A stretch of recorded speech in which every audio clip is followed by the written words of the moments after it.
All right. Welcome, everyone. Welcome to Sacred Mysteries Worldwide channel. I am your host, Mignon Grayson, and welcome to Sacred Mysteries School of Spiritual Learning. Today, we're going to be talking about herbal healing, herbs, and, just that whole realm. And I have an extraordinary guest with me today. We're going to be talking about the herbs, herbal healing, and the power of herbs, both for healing and the ancestral legacy of root work, which is another level of healing for those of us from the African ancestral background in the diaspora and worldwide, really, but we're focusing more on that. And I welcome today someone I've had the pleasure of meeting in our social media arenas.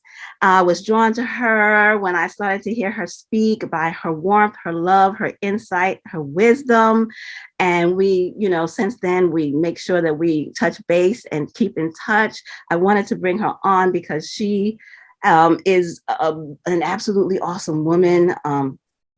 She's a master herbalist, a teacher, healer, and an all-around beautiful soul. So I wanted to make sure she came on this channel so we could chat it up about what she does and who she is and learn something about herbs healing on all levels, body, mind, spirit. So without further ado, I introduce you to Alecia Ross.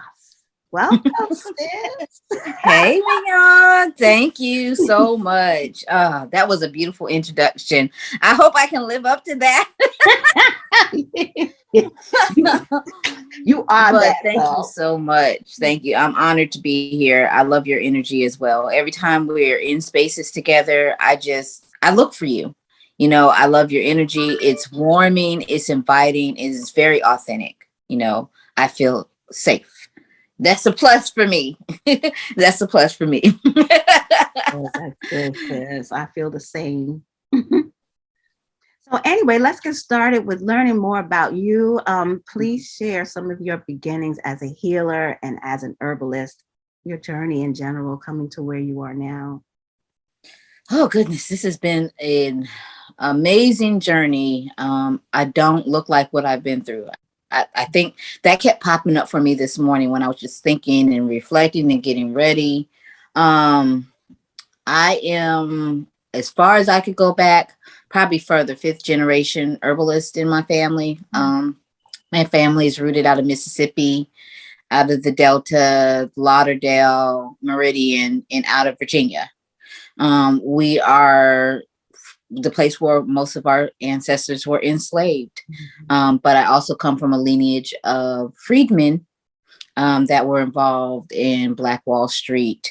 So we come from a family of doers, I guess, and that's trickled over into my herbalism in making sure that I understand it for what it is. When I was a little girl, I remember my father, we had this garden in part of our property, and he always used to make sure that we learned how to live off the land. I remember even as a little girl, I joke around. I said, I was putting things in jars back then. I used to mix things in jars, mix herbs and vegetables in jars and feed them to my imaginary friends. Wow. And, in hindsight, I understand that was my spirits that were with me. That was my ancestors that I was already feeding my herbs to. And I felt like I was healing. My mom used to laugh at me, but I used to love to be out there in the dirt. Wow. To this day, I'm very much the same. That is so beautiful. Being in the dirt, being in Mother Earth, being connected with her energy in that way, it must really, really, that in of itself, if you did nothing more, is a level of healing, because we forget, we're so disconnected. Even those of us that live rurally, we're so, task oriented. People are task oriented. I grew up in the city, so it was a concrete jungle. We had parks and stuff that we could go to, but that's how we got close to the earth. And, growing up, it's like, don't get too dirty. So you weren't really encouraged to dig into the earth and get that connection. So as an adult, with my little piece of land that I have now, I have the pleasure It's your land though. It's my It's land, yours. and I got my Yeah. little dirt, and my daughter has a leading. So in digging in the earth with her, I see all the ecosystem and all the life and what's going on, and it's amazing. So you coming from that background and already having that in you and awakened in you, that is absolutely amazing. Wow. Mm. I love it. I wouldn't change it for anything in the world. The last few months have really been, I feel like things are moving forward in a like fast pace. Mm-hmm. So I've been in kind of like a prep stage. Like I feel like I'm getting ready for something, stacking up on all my herbal remedies, and the more that I learn, because I feel like you never get to the end of learning about herbs. There's always something else more to learn, another herb to work with, another herb to commune with, another herb to talk to, because I talk to all my herbs. Yes. Yeah. So most definitely. I definitely want to get into that, because I think people, and I was raised this way, you see herbs as, just inanimate objects. We're the ones with the life force and the four legs, or the ones with the life force, and the bugs and the thing. And we forget about the earth is alive and the herbs are alive.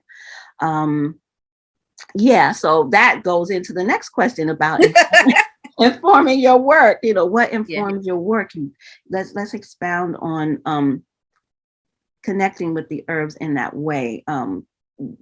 Speaking with them, but what is involved in speaking with them? What is gotten out of it, or what is put into it?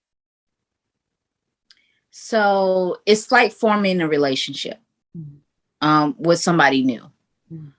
You get a feel for their energy, how they like to be talked to, because every herb doesn't like to be talked to the same way. Some of them are fiery. Some of them are soft. They don't need you to be talking to them all harsh and stuff. And I mean, I'm laughing as I say this because this is really how I talk to them. And they even like specific types of music. There's days I play jazz for them. There's days that I play my little twerk music for them, and they enjoy it. And they thrive off because they're feeding off of my energy as well as I'm feeding off of them. It's like it's a give and take. It's reciprocity, which is a requirement when we work with herbs. We don't just take. We have to give back. We give them our love. We give them our honor. We give them our gratitude, and we share our energy with them. That's a whole relationship. That is a whole relationship. And we miss so much when we are so oblivious to it, we miss so much because a lot of people now, as you know, it's very popular to, root work, picking up herbs, doing this. Everybody's a herbalist now. Everybody's a herbalist. Everybody's a root person, a hoodoo, whatever. And, and just picking up herbs. And I have to say, early on in my early start, I was that way. You just got a recipe, you did what you did, and that was it. And it wasn't until my becoming aware more in the Lukumi tradition that they would take the fresh herbs and they talk to them and they pray and they gently take the leaves off and ask the herb to open up its powerful energies and work, permission, gratitude, all of that. And I was like, oh my goodness, there's a whole prayer and a song for this. Wow. Yes. Yeah.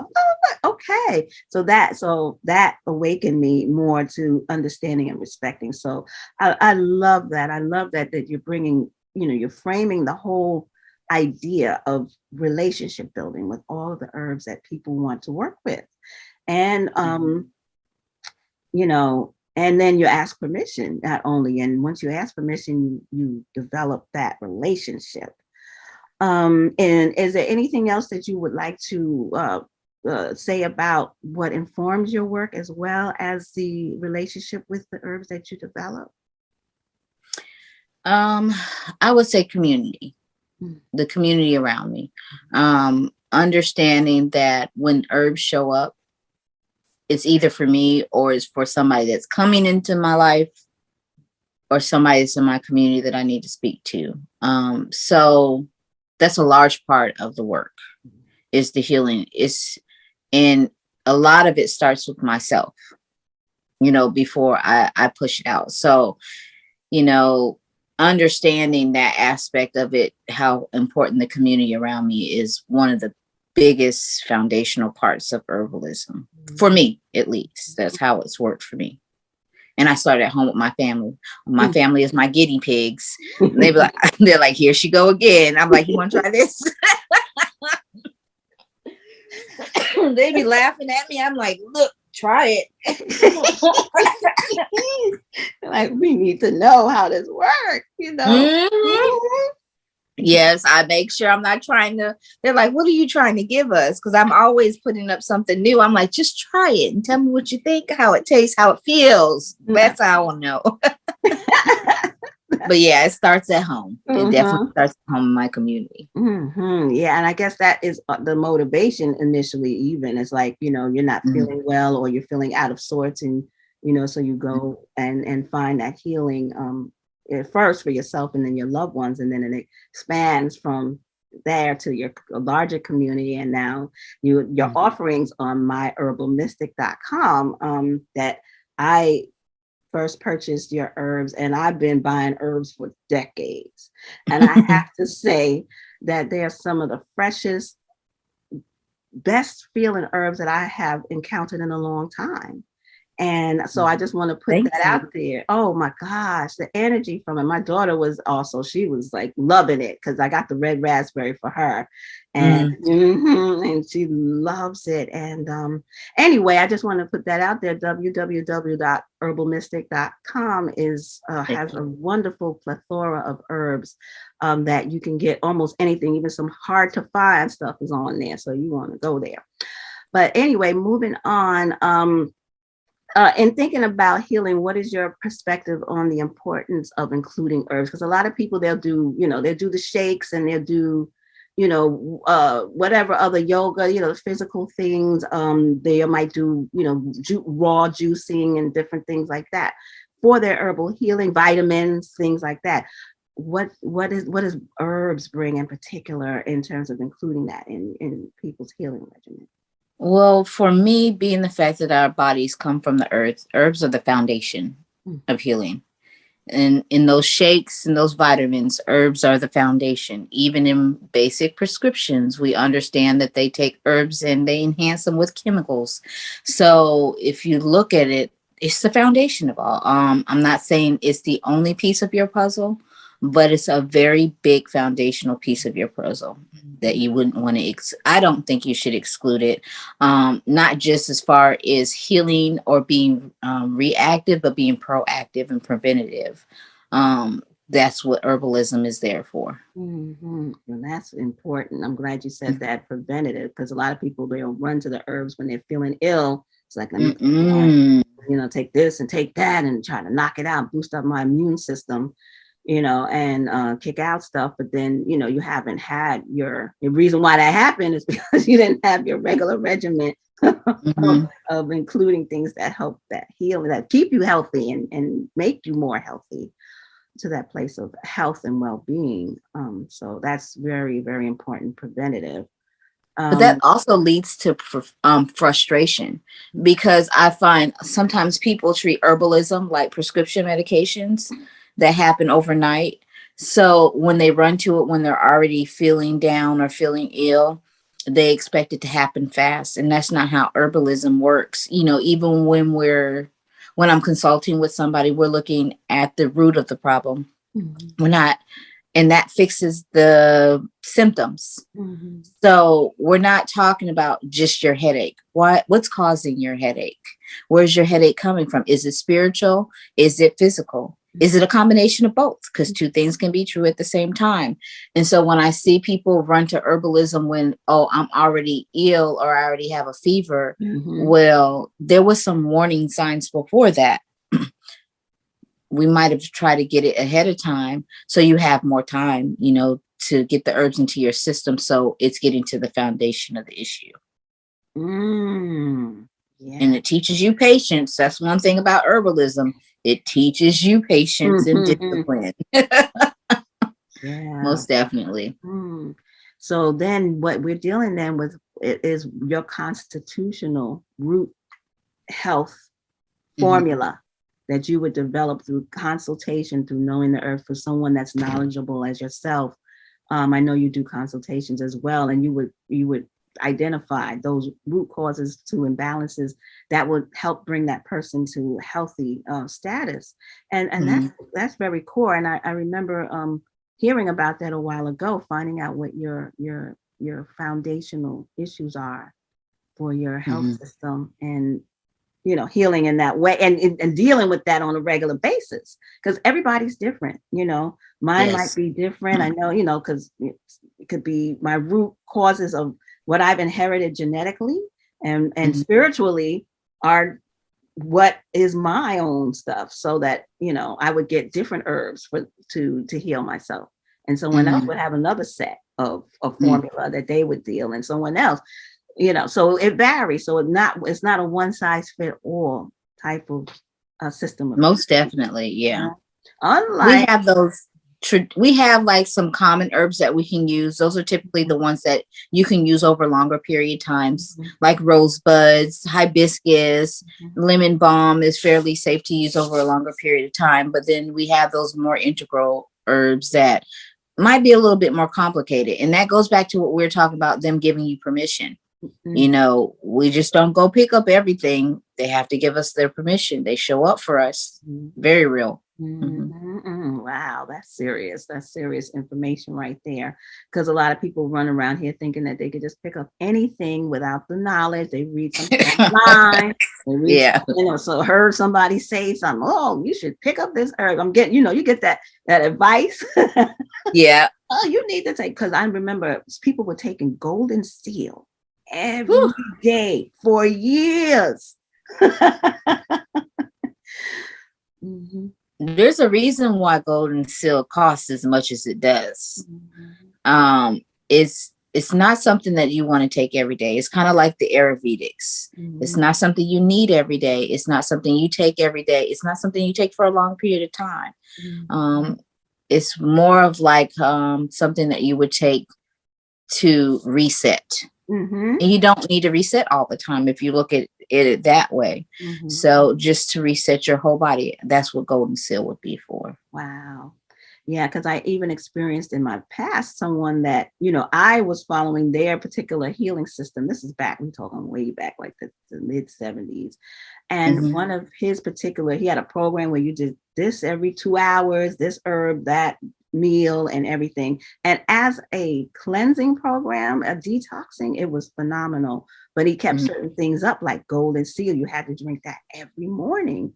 But in years down the road, I noticed his system became drier, and even his family, he even had some health issues with his family and different things like that. So I was like, it was a very rigorous system. So I wondered then if it was just too much of the same thing, because nothing changed. It was a system, a rigid system that you stuck with. Maybe along the way a herb or two would change, but the basic stuff would always remain the same. And one of them was golden seal. Even brush your teeth with golden seal. And really? That was really out there. Goodness, a lot of golden seal there. Yes. And he was, and then he had a personality like that too. So I can see how, he could think it was good for everyone, but, so that's, that's important to know that, different herbs for different seasons, reasons, and, what you're going through at that point in time, as well as what constitutionally you need, is good to hear. And I love me some hibiscus and rose too. I like to even put them together. Hibiscus has been my favorite, but, I love hibiscus. I will drink hibiscus. I give my husband hibiscus and holy basil for his blood pressure. Wow. And it's amazing. It's done amazingly for him, helping him get a little bit more stable than what he was doing, because he was getting dangerous there. But hibiscus, I use that in my spiritual work. Nothing like a hibiscus bath to give yourself some self-love there. Yeah. You are feeling sexy all through the day. Yes. I love my hibiscus. Most definitely. Most definitely. All right. I'm going to get my bath together later on. Right. I'm doing bathing and sipping at the same time. Right. Goodness gracious, nobody will be able to tell you anything after that. Confidence level.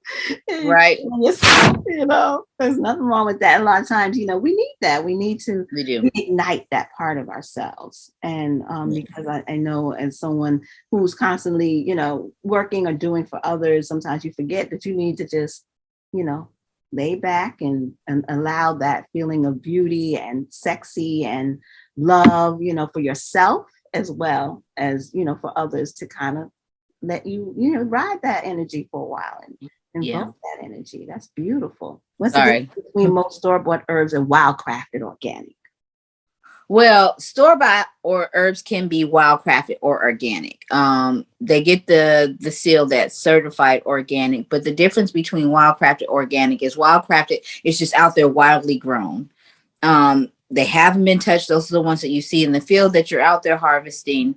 Organic is what people have grown with organic, with no pesticides or anything, but we grow ourselves. Organic tends to be a little bit more expensive, but some people feel like organic is safer because it's in a contained environment and they know what chemicals exactly happen on them. I love my wild-crafted herbs as long as I understand where I'm harvesting it from and it's not heavily populated. I like my heart because I feel like those herbs feel happier to me. Right. Because they're just free. It depends on what I'm needing them for. Like this week, goldenrod has been amazingly showing up. It's huge right now, all around me. And so I went and harvested some the other day to use it because it's like a diuretic and anti-inflammatory. And it felt so happy. It was like, it looked like it was reaching for me, like, here, take me. And it was just happy. It was just no containment. It could go wherever. And see, herbs like that, because goldenrod is like a mint. It's very aggressive. It needs to be free. Yes. It needs to be free. So those type of herbs I would wild harvest. Wow. That's serious. Oh man. So we talked about the benefits of the differences between wild-crafted organic. So when people are buying for the herbs, should they look for these seals that say organic and make sure that they you can look for those if you want to spend the money, but ask how they've been harvested, if it's sustainable, especially when we run across herbs like sage that are heavily harvested. We want to be mindful of that, because even though we're buying it from a store, it's still our responsibility to uphold that herb and honor that herb. And if that herb is saying, hey, I don't want to be bothered right now, don't pick me, don't buy me, don't support that. But looking for this coloration, looking for if it crumbles when you touch it, don't buy it. It probably doesn't have very much energy left. The smell, if it has a pungent smell, like how the herbs is supposed to smell, it's not supposed to smell like chemicals. It's not supposed to have no odor at all. It does, all herbs have an odor with them, just like us humans. We all have our pH, we have our natural odor that comes, the same thing that goes with herbs. So it's good to smell them. If you can't smell it, don't pick it up. If you touch it and it crumbles, don't pick it up. If it doesn't have vibrant color to it, don't use it. There are some that have dull color like chickweed, but it still has some green in there. Agrimony is another one that some people buy when it starts losing its color. I don't particularly like. I like to have the green, the bright. It has like a darker green in it. So looking for that is really important when you're picking your herbs out. So even with mine, I try to make sure, and actually I do make sure that I'm sending out herbs that still have a lot of their life force left. Looking for the expiration date. Typically, herbs have 3 to 4 years shelf life. So if you're buying herb and that shelf life is about to go out in the next 6 months, there's not a lot of energy there left. Because think about when it comes to you, it's already been on the shelf about 3 to 4 years. So that's important too. Oh, that's excellent tips. Wow, that's great. What is a traditional herbalist? So what does that really mean? For me, in my experiences, traditional herbalist is a little bit different because we have remedies that have been handed down from generations to generations that are traditionally used in recipes that have different ratios than what you see in commercialized. For example, I'll use oxymel for us, or tinctures. We use more honey than we use apple cider vinegar. But I've seen in the newer recipes, they use the equal amount. Well, we don't do that because, well, for me, I can't do it, and my body contests to it being traditional is because it's too much acid. Okay. We have to be aware of things like that. The honey is soothing. It's sweeter. It's got a little bit of bite to it. So it's just a little bit on the sweeter side, which is the purpose for me for oxymel is herbs that are more bitter. You can sweeten them up. I kind of remember that song on Mary Poppins. It makes medicine go down.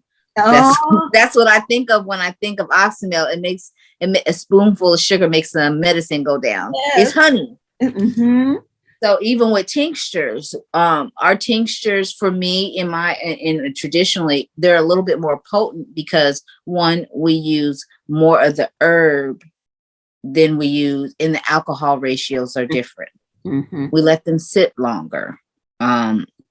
So there's difference in tradition in the herbs that we will use, because I find a lot of the herbs that we're kind of shunned away from traditionally, we would use them, and poke root is a prime example. Poke root. Oh wow, I haven't heard of poke root. Look, let me tell you something. Poke salad down here, people, it grows, it's really aggressive, and it's really tall and has like a red vine.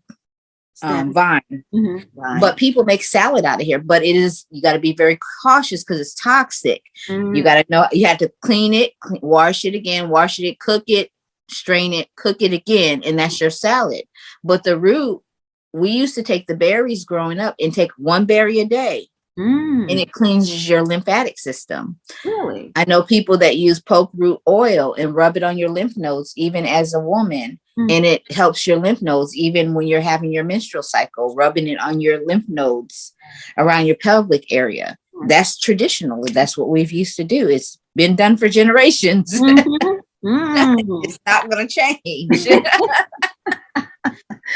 Oh wow. Yeah, so that's that ancestral medicine and wisdom passed down through the ages, and that's something that is inherited. You have other, more, how would you say, if you say a traditional herbalist and someone who is just stepping into it, let's say they've been studying for a few years, what would you just call them? Just an herbalist, right? Basically. Yeah, they would just be more of a Western herbalist.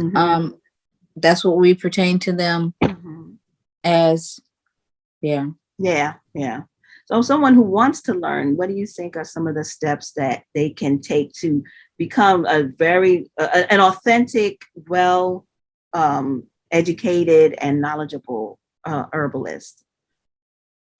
Your first step would be identification, one at a time. Form an individual relationship with the herb by itself before you start trying to mix it with a lot of different energies. Because they have their own energy, and therefore when they speak to you, you'll know when it's them versus when you got a whole bunch of them. There's a whole bunch of voices talking to you. You don't know which one's talking to you. And even on the medicinal aspect, if you're mixing herbs and there's an allergic reaction, you don't know which one it is because you've mixed like 4 or 5 different herbs. So if you have an individual relationship, and I'll just speak to it like personally, I'm allergic to hyssop, like on my skin. I had to work with it on an individual basis to understand I whelp up with it. And that's very popular in the spiritual community for spiritual baths. I cannot take a spiritual bath. I was mad. I was like, wait, I can't use you. And he's like, nope, not right now, baby. But I would have never known had I just took a bunch of herbs together and just mixed them. I wouldn't know which one was telling me not right now, babe, or this is not what you need right now. So that's the importance, working with them one-on-one. Definitely identification, because some herbs look very similar to each other. So you don't want to get them mixed up and have the wrong thing going on. You want to make sure that you identify them down to their leaves, down to if they have hairs on their bark, on their spine, what they smell like, what they feel like. I would say that. And I would also say practice patience with yourself. Mm. Don't expect yourself to remember every single herb. And it's funny because I'm going to say this. When I looked at the collection of herbs that I know of, it says there's 444 plus one herbs out there, more than you can think of. And the same thing I heard for in our African tradition, that there's 444 plus one that you could think of, Orisha. I was like, well, ain't that something? Whoa. Mm. I was like, okay. I had to sit with it for a very, very, and I still do. Mm-hmm. Because it just means there's an infinite amount of energies that you can work with. So how do you expect yourself to know everything? Mm. I don't care how long you've been working in herbalism. Be patient with yourself. Mm-hmm. What will show up for you will show up for you, because that's what you're supposed to use for yourself and your community. It will work out. Mm-hmm. That's serious. Mm. Yes. Dropping all these many jewels. Loving it. Oh my gosh. And I love your perspective, because it's so deep and so vast, and it's not just, well, this herb is named this and it means this, and this herb. This is like, you're getting that interconnectedness, not only with the herbs, but with life in general, spirit, and all of that, and just the wisdom that you're bringing of how people can form these relationships and learn about it and understand how important it is to utilize herbs to heal. This is really, I'm so enjoying this conversation. I get passionate when I can ramble when it talks about herbs. Don't get me started, because we'll be here all day. We might have to have a special forum together with a couple of other, different types of healers, and just everybody come in their wisdom and knowledge, and just, talk to each other. I would love something like that, actually. I think that's needed. Mm-hmm. Mm-hmm. I think it's needed, especially in the space of healers that are okay with not knowing everything. Healers that are okay with asking if they don't know, or even admitting that they don't know. Yes. Because especially for some of us that have titles put on us or have titles, the expectations for us to know an infinite amount of knowledge is so unreal. Yeah. And it's not possible. We have to give ourselves, I hate this saying, grace, for lack of better words. We're still on the journey just like everybody else. And our students are our teachers. And we have to accept that. We are, and we need to allow ourselves to be that, because that's also a part of the healing too, is allowing ourselves to be the wholeness of who we are, without, and you were in that room, without judgment. I think about this, I've gotten myself into a space recently. I'm like, I'm not really looking for balance. I'm looking for harmony. Like, all of my aspects are in harmony. I don't need them to be equal. I just need them to be in harmony.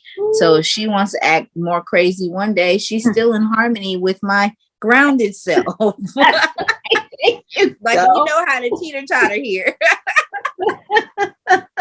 Yes. Harmony is really, really much more important to me as well than balance. Balance can only be kept for a moment. If balance is for a moment, and you're always seeking balance by coming back and forth and back and forth. But when you're in harmony, it's a constant flow. It's flowing. Flowing. It's like water. It's like the divine feminine. We just flow. And we let ourselves flow. So if the water gets rocky one day, we just let the rocky water flow. And it is what it is, and just let it flow. Yeah. And we'll know that one day it ain't going to flow like that. It's going to change however it needs to be. Wow. And the same thing goes with herbalism. You're not always going to be spot on. Sometimes you're going to mix something that's not going to come out right. Try it again. Keep trying it again until you get it to work for you. But make informed knowledge. Don't just go out there just willy-nilly picking things up. You can hurt yourself and you can hurt somebody else. Don't go out there working for people until you worked for yourself. We say that in spirituality too. We don't do work for others until we can do work for ourselves. Right. And I think that's where a lot of shingles are hung out very quickly. And, but you can sense, you can know, but some people can't.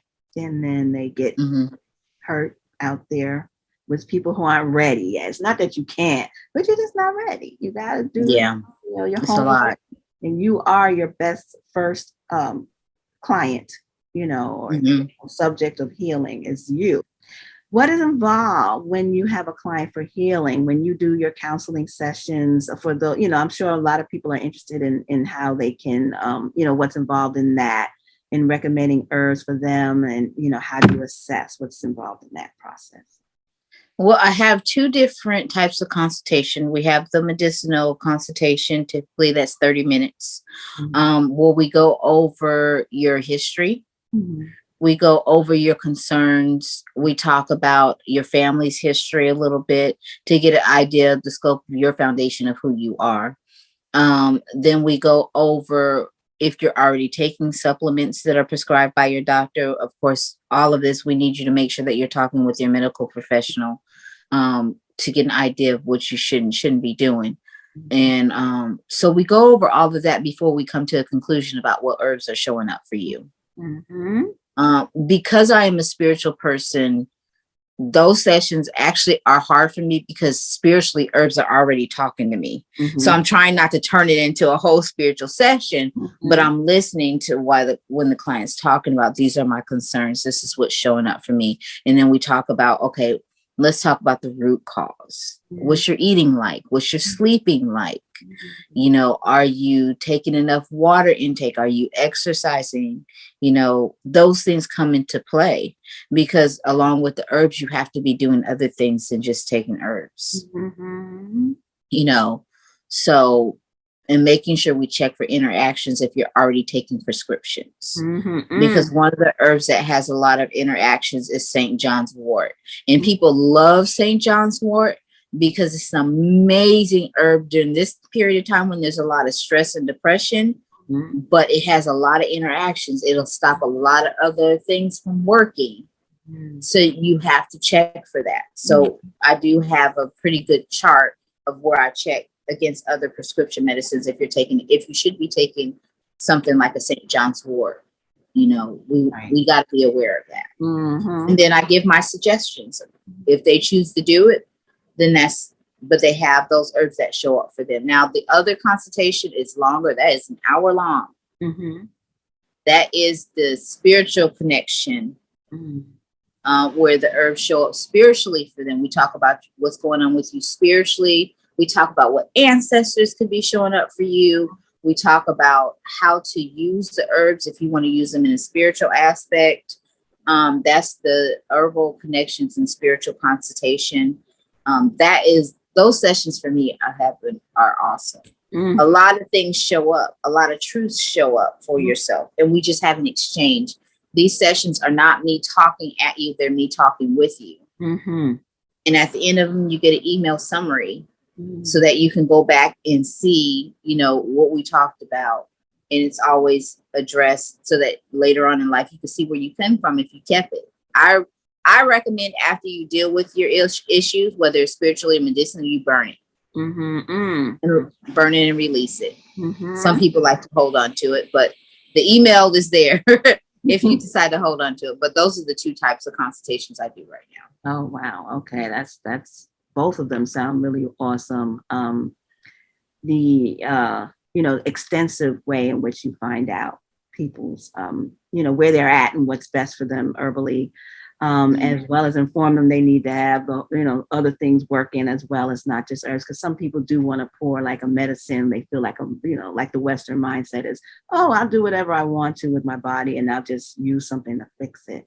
But it has to be, other things that are also healing in your body. And then the ancestral, the spirit, the ancestral connection. I mean, wow, that's amazing that, your ancestors, their ancestors come into the play, and in terms of how you are going to give them a system of healing that will be, spirit as well as physical. I mean, because to me, I've always had that philosophy of, things really start in the spirit realm as far as your illnesses first. So if you catch it there, it doesn't have time to manifest into your physical body. So I love that. And, and then history. I mean, I know, I'm thinking about, I'm like, listen, I need a session like that.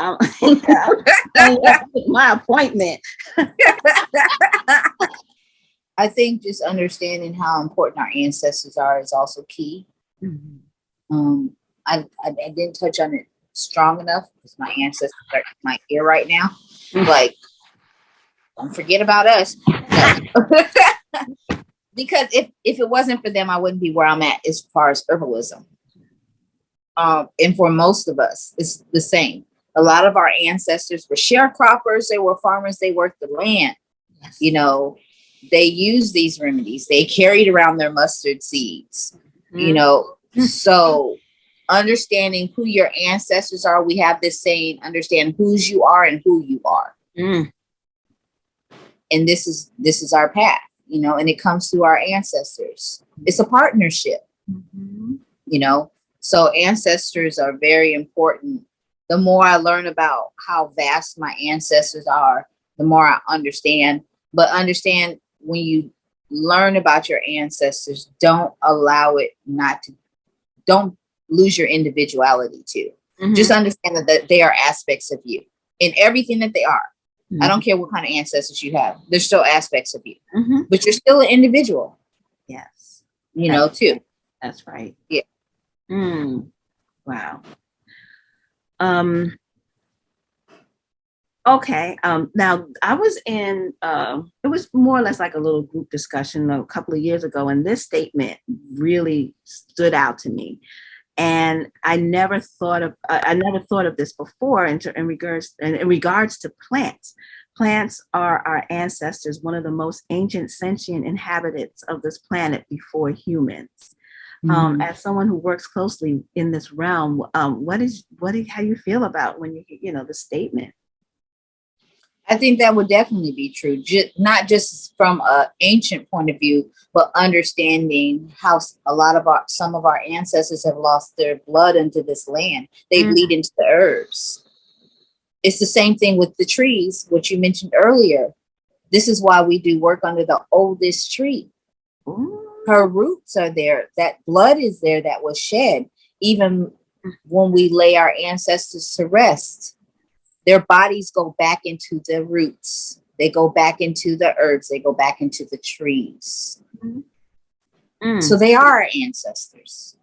They carry the energy of all our ancestors. Why do you think they got multiple energies? Each herb's got like so many different energies. That's some crazy ancestors. The person with all their energy.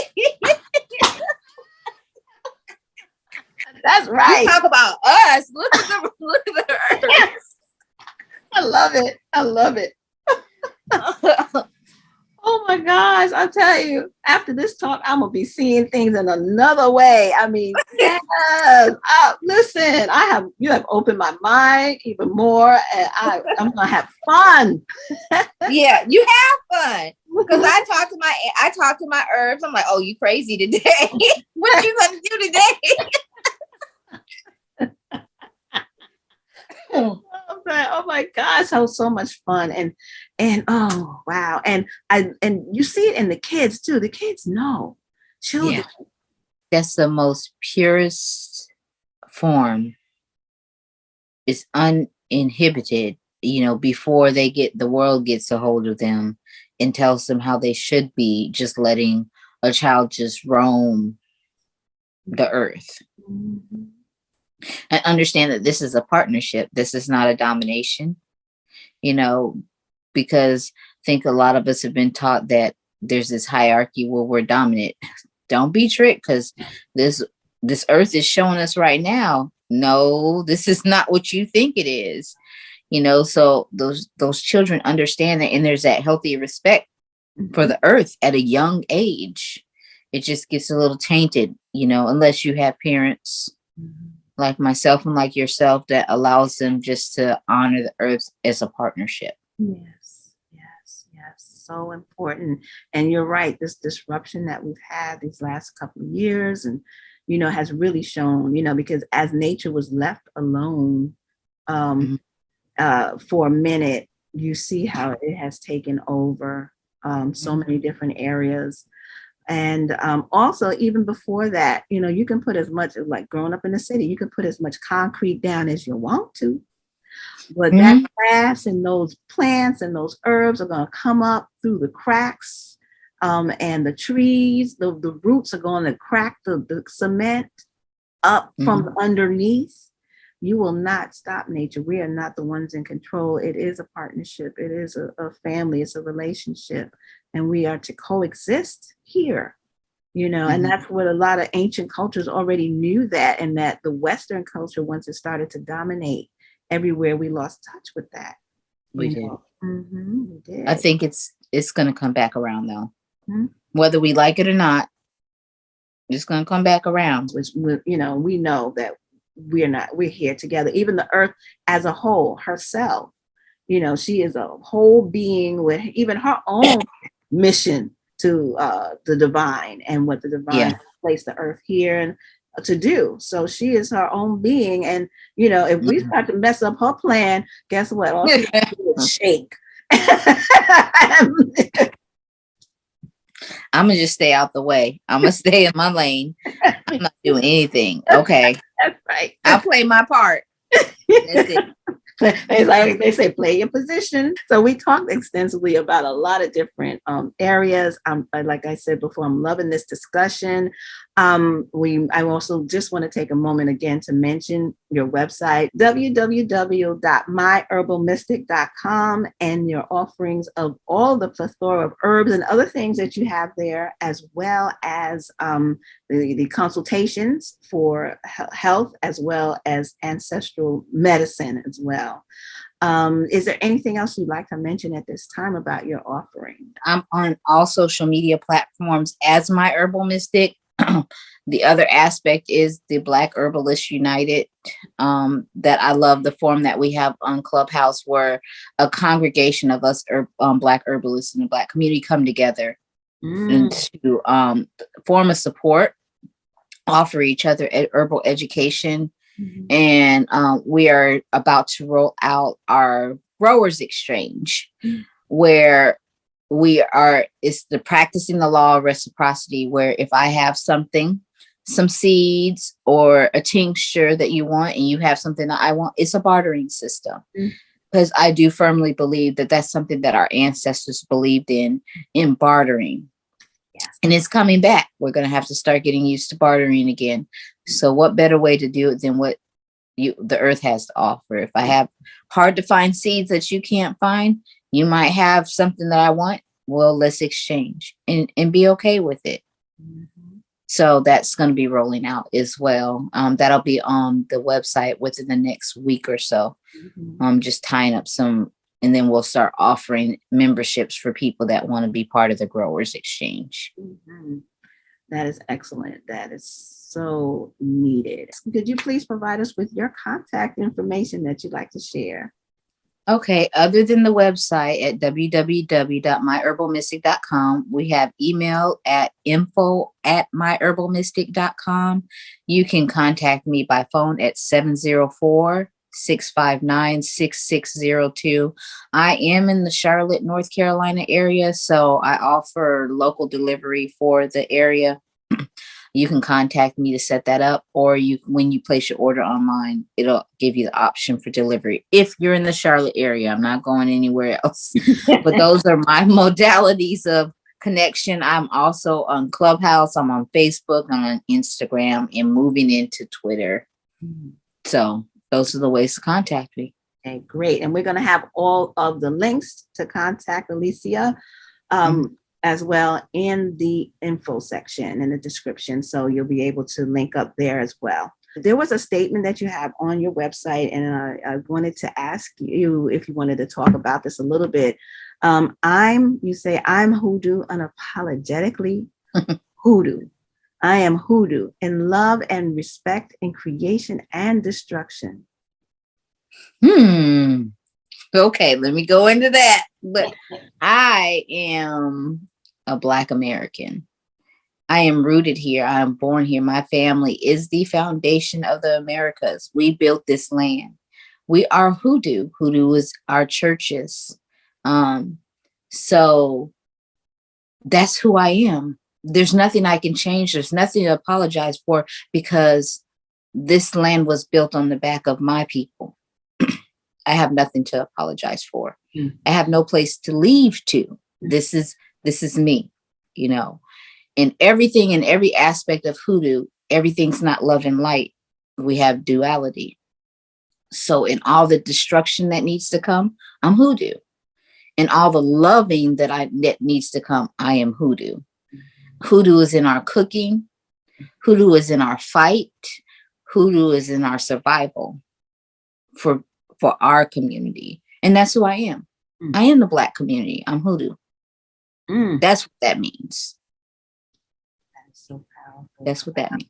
Wow. I have deep reverence and just love for what you have just said. It's so true. Because a lot of times, you know, we forget how we are rooted here. We are here. This land is the land that our ancestors built along with the native people who were here already, who kept it in its great, beautiful condition before we got here. And it's just beautiful, and nothing to apologize about at all. And I mean, to be honest, I'm native too. I'm Pamunkey and Saponi. We're out of Virginia, and there's a reservation in North Carolina. But based on studies and historical, it's strong possibility my people were here before they were here. Yeah. So. I'm Hoodoo. Like I'm it. I love it. I'm it. Like this is it. And it's a confidence that comes with that. You know, I say it out loud. It used to be people like, you might want to take that out of your bio. For what? Why? Because Conjure Man started the Black church. Bishop C.H. Mason was one of the most powerful conjuremen out there. He started Kojic. What do you mean? We used to have our meetings in the churches so that we could hide it. Yes. What is there to apologize for? It's woven into the thread of who we are. When you put them cinnamon brooms out and you didn't know what you were doing, that's Hoodoo. Don't act. Right. It's just part of who we are. And it's okay. It's not what they've taught us. It's not about going out here hurting people. It's about healing our community and surviving, however that looks. Yes. But we were talking about that the other day, about the secret meetings that we used to have. And I remember them growing up. My grandmother and my grandfather on my mother's side, they were traveling evangelists. And my grandmother was a conjure woman. I remember those meetings. Kids weren't allowed in all of the meetings. And they come out and there were so many spirits called down. And with my grandmother, we used to hate when she used to call us in the middle of the night, because we knew something was getting ready to happen. Right. And she was always conjuring spirits. Always. It was just natural for her, you know, but that was in our church. The further I go back with my ancestors, John William Dungy, he actually built like several Kojic churches. He built freedmen schools. He also was the son of President John Tyler. His mother was enslaved. So it's deep. Like when you learn how deep it was, and then you look at Bishop C.H. Mason, how he used to read bones from the pulpit. Come on now. Like this is it, and it's not hocus pocus. It's no. I don't like, I don't like, and this is where I get really defensive about my ancestors. People take it as a joke. Don't, it's not a joke. This is our lives. This is who, and as Black Americans, we need to be proud of that. We are a very resilient,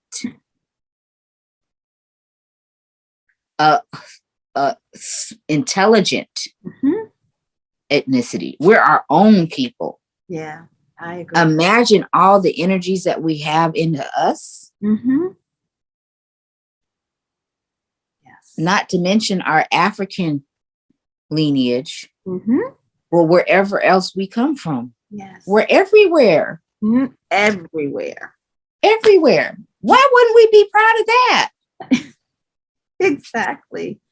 I'm proud of that. Means I can adapt, just like the herbs. Move me, I can adapt. Move me again, I can adapt. Will you go ahead and talk about it? Yes. I'm resilient. Just like that mint we were talking about earlier. Yes. I take over no matter where I go. Yes. Oh, I think there's not enough of us that understand how resilient we are as Black Americans. I agree.